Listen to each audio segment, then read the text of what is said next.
In this video, I'll show you to empty the recycle bin on your Samsung Galaxy phone to free up storage space in just a few simple steps. To get started, unlock your Samsung phone and open the Settings app from your home screen or app drawer. Next, scroll down and tap Battery and Device Care.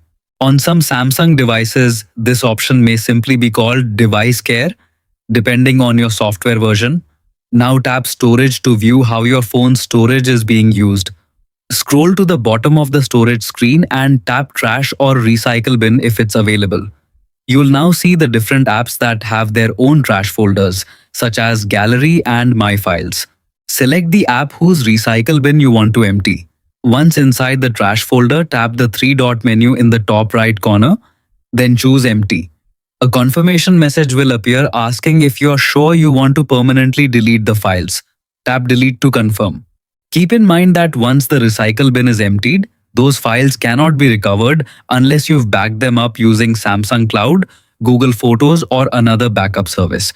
So it's a good idea to quickly review the items before deleting them permanently. That's all there is to it.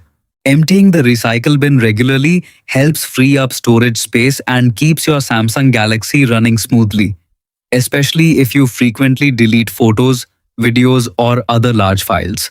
Don't forget to like, subscribe, and see you in the next video.